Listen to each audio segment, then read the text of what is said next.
La invasión y la brutal violencia en la conquista. Primera parte. Para la ventana a la historia. Por Julio R. Villanueva Sotomayor. Junio de 2024.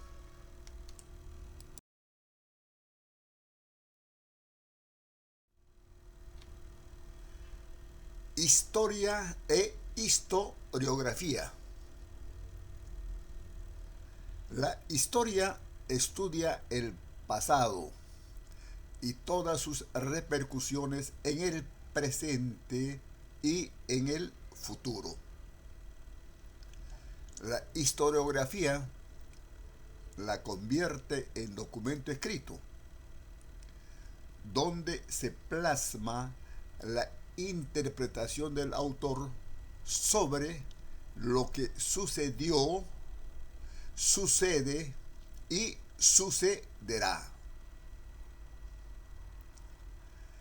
Si la historia es la carreta con todo su contenido, la historiografía es el corcel que lo conduce en la dirección adecuada. De tal manera que se puede decir que hay una historia de la historiografía que, con el tiempo y el desarrollo de las ciencias, va perfeccionando sus métodos y procedimientos. La historiografía actual sobre los acontecimientos del pasado se ha pulido y nos está mostrando muchas revelaciones. Una de ellas, como vamos a ver, se refiere a la historia de América Latina del siglo XVI.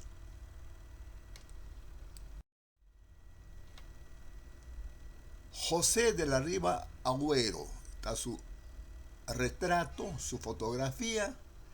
Él es el peruano seguramente más representativo de la historiografía occidentalista. Veamos por qué está en esta y en la siguiente diapositiva.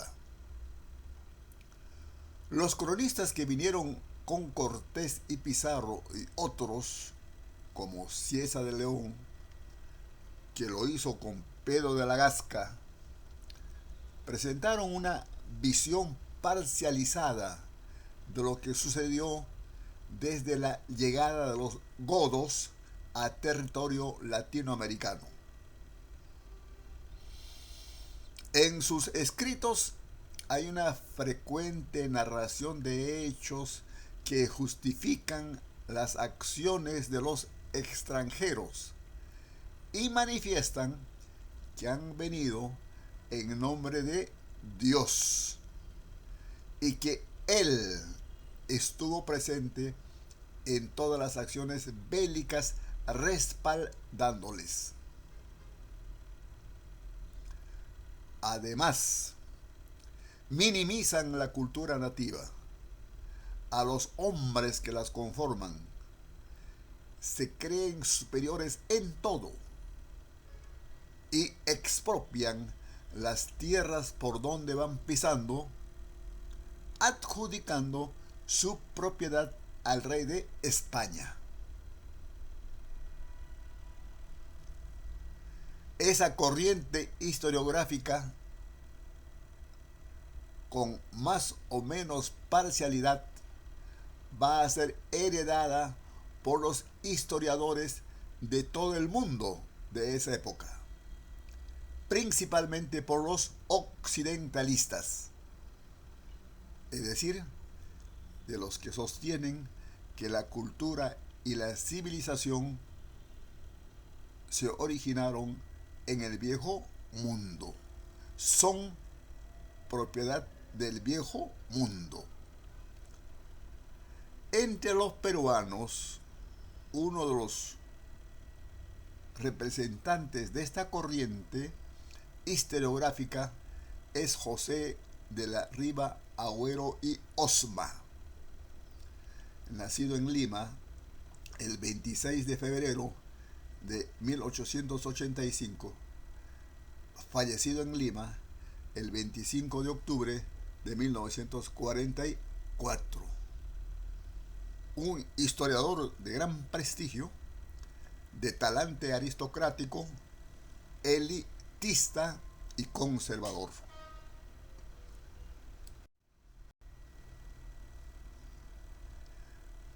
Versión occidentalista y conservadora es lo que efectivamente representa don José de la Riva Agüero. En su libro La historia en el Perú, publicado en el año 1910, entre otras cosas, Riva Agüero dice, abro comillas, la nacionalidad tiene orígenes más profundos y remotos que la declaración de la independencia. Cierro comillas. Ello significa un reconocimiento al aporte europeo, porque es necesario, sigue diciendo, abro comillas, comprender y sentir en él cómo la sangre, las leyes y las instituciones de España trajeron la civilización europea a este suelo y crearon y modelaron lo esencial del Perú moderno. Cierro comillas. En cambio, los nuevos historiadores peruanos, premunidos de otras herramientas más modernas de la investigación científica, vienen resaltando los valores de la cultura prehispánica y reconociendo su tremenda contribución a la nacionalidad latinoamericana. Por ejemplo, se ha planteado que la incursión española en Latinoamérica fue una invasión con toda brutalidad. Tienen ustedes dos libros de don José de la Riva Agüero, Historia en el Perú y Afirmación del Perú. ¿Qué dicen ahora en el viejo mundo? Hasta hace poco, pues, ellos son los que habían traído la civilización a América Latina. Pero, desde los primeros años de este siglo, también se ha acentuado la discusión en España y han surgido historiadores que están en una etapa de revisión de esa época y se van pronunciando públicamente. Es el caso de Antonio Espino López, nacido en el año 1966 en Córdoba. En Wikipedia se lo presenta de la siguiente manera, abro comillas, es historiador y catedrático de Historia Moderna de la Universidad Autónoma de Barcelona, en el Departamento de Historia Moderna y Contemporánea. Entre sus monografías destacan Guerra y Cultura en la Época Moderna, Madrid 2001, La Conquista de América, una revisión crítica, Barcelona 2013, Las Guerras de Cataluña, el Teatro de Marte, 1952-1714, Madrid 2014, y Plata y Sangre, la conquista del Imperio Inca y las guerras civiles del Perú. Madrid 2019. Antonio Espino López fue invitado en el año 2022 a un encuentro de escritores en Cartagena, Colombia, realizado del 27 al 30 de enero. En el portal Hay Festival Cartagena aparece una entrevista y sus apreciaciones son muy esclarecedoras y son una síntesis de su libro La Conquista de América, una revisión crítica publicada en Barcelona el año 2013, tal como hemos dicho. Le hicieron una larga entrevista y nos permitimos copiar las partes más importantes de ella porque su tesis es demostración que en el viejo mundo se va reconociendo la actitud muy violenta de la conquista de Latinoamérica. Ahí está la fotografía actual de Antonio Espino López. Invasión. Ante una pregunta, Antonio Espino López dice, abro comillas, en España la conquista de América se ve como un hito histórico, pero en realidad fue una brutal y sangrienta invasión que debería generar vergüenza. El verbo invadir es mucho más inequívoco. Implica irrumpir, entrar por la fuerza, así como ocupar anormal e irregularmente un lugar. Y eso es lo que ocurrió en el caso de América. Cierro comillas. La pintura de Cristóbal Colón llegando a la isla Watling y recibido obedientemente por los nativos. Una pintura estrictamente idílica, parcializada y fuera de la realidad. El asunto que Cristóbal Colón llegó a Watling y comenzó a arrasar con los nativos y apoderarse de botín de oro y plata. Historia de violencia y destrucción.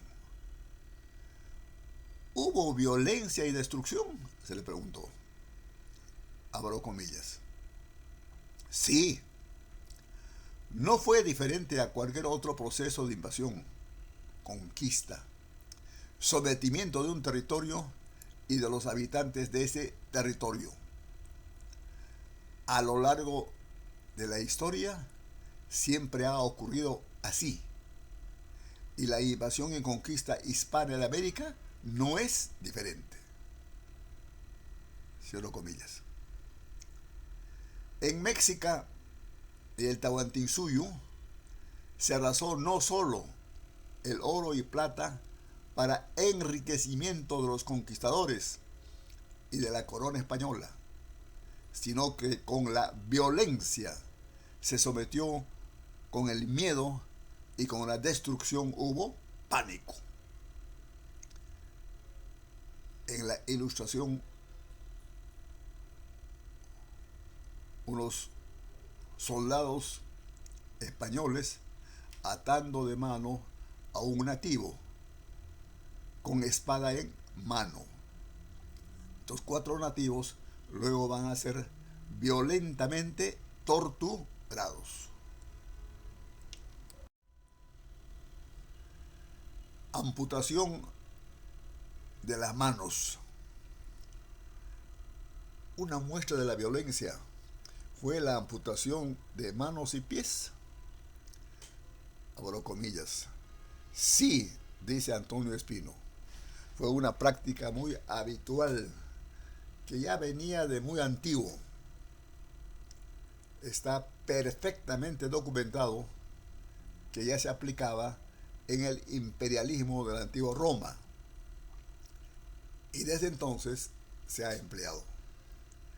En las terribles guerras civiles de finales del siglo XX en algunos estados africanos, se cortaba sistemáticamente las manos a los enemigos. Se trata de una práctica típica en aquellas circunstancias o las situaciones en las que se tiene que dominar a grandes grupos de población. Cuando los efectivos son limitados o cuando todavía no se tiene un control profundo del territorio y de las personas, se emplea el terror para atemorizar a las personas de la forma más contundente posible. En América Latina fue una práctica bastante extendida. Se hace mención a ella en muchos textos. Cierro comillas. En la ilustración, los chapetones alistando a un nativo para amputarle la pierna.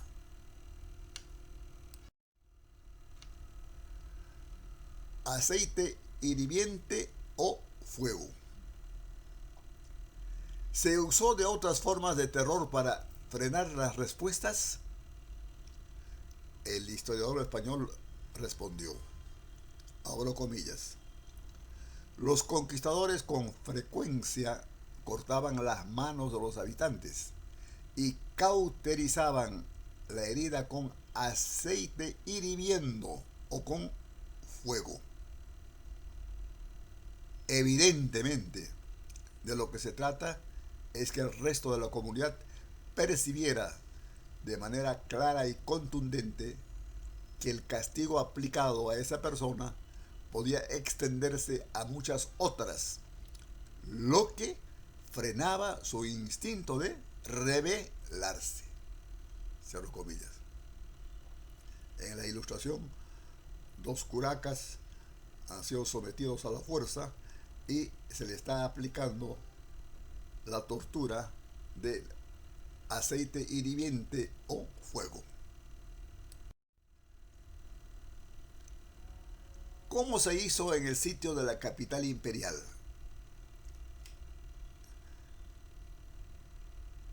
Abro comillas. Ese fue precisamente un momento muy comprometido. Había un grupo muy reducido de españoles que defendían Cusco, aunque estaban apoyados por unos pocos miles de indios aliados. Como la presión a la que se sometió a Cusco en los años 1536 y 1537 fue muy fuerte, cuando los españoles conseguían hacer prisioneros, les cortaban las manos para demostrar al resto a lo que se enfrentaban e intentar frenarles. Pero en el Cusco, en el sitio del Cusco, no solo se cortaron manos a los guerreros enemigos, sino que cuando los conquistadores conseguían atar alguno de sus atacar a alguno de sus campamentos, mataban a las familias de los beligerantes, pues los acompañaban en los combates. Recurrían a cualquier tipo de barbaridad con tal de frenar las revueltas contra los intereses españoles. Cierro comillas. Una ilustración del enfrentamiento entre las tropas de Manco Inca contra las tropas de Gonzalo Pizarro y Diego de Almagro. Los dogos y su feroz arremetida contra los indios. Sigue diciendo Antonio Espino lo siguiente, abro comillas: en el aperreamiento se utilizaban perros de combate. Y de nuevo, se trata de una práctica muy antigua que probablemente ya se empleaba en la antigua Grecia. Se trata de utilizar perros de gran tamaño y de gran poder físico, como alanos o mastines, contra las personas. Es una práctica muy terrible. Hay que imaginarse a una persona indefensa, en ocasiones con las manos atadas, que se tiene que enfrentar a un animal o a varios animales ante los ojos del resto de la comunidad. Esa persona moría despedazada en cuestión de minutos, y verlo provocaba un fuerte shock en los que lo presenciaban. Un shock tan terrible que anulaba psicológicamente durante mucho tiempo a los que lo veían, sino para siempre. Y el mensaje que se buscaba lanzar con los aperreamientos, de nuevo, era que si alguien se portaba mal, iba a acabar siendo ejecutada de esa forma tan horrorosa. Yo me imagino que después de ver un aperreamiento, las personas se lo pensarían dos veces antes de rebelarse a los españoles. Cierro comillas. En la ilustración, un chapetón, cadena en mano, dirigiendo a su dogo contra un nativo. Dogo lo primero que hace es darle un mordiscón en el cuello y romperle la yugular.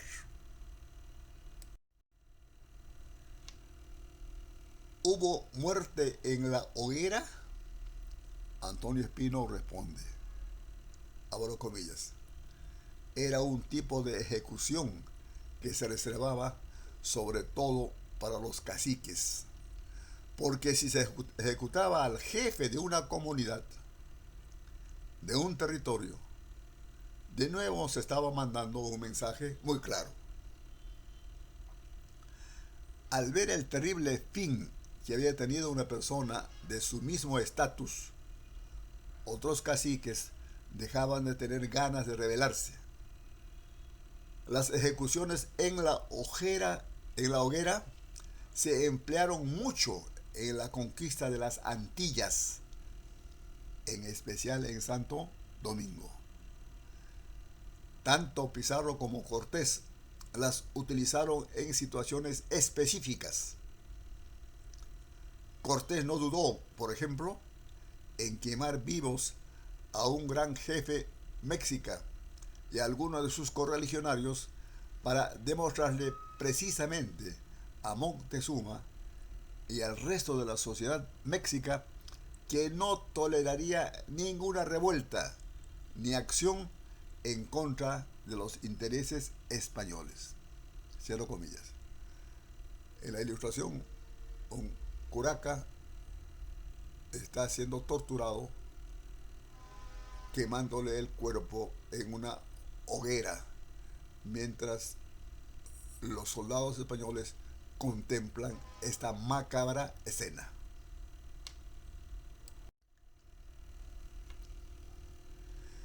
¿Se puede hablar de masacres? El historiador español afirma que, abro comillas, las masacres tuvieron lugar en determinadas circunstancias y por motivos variados, porque, por ejemplo, uno de los lugartenientes españoles o directamente los grandes caudillos entienden que se tiene que dar un gran escarmiento. Es el caso de Alonso de Ojeda, que cuando está intentando conquistar Nueva Andalucía, hoy la costa de Colombia, recurre a las masacres, y también tenemos algún ejemplo de masacre en la conquista de Cuba. Asimismo, Cortés emprende masacres muy importantes. Por ejemplo, en la ciudad de Cholula, justo antes de entrar en Ciudad de México, en la ciudad de Cholula tuvo lugar una masacre que hoy está muy bien documentada, en la que pudieron morir entre 2.000 y 6.000 personas. Cierro comillas. Una ilustración de de un ataque feroz a los nativos.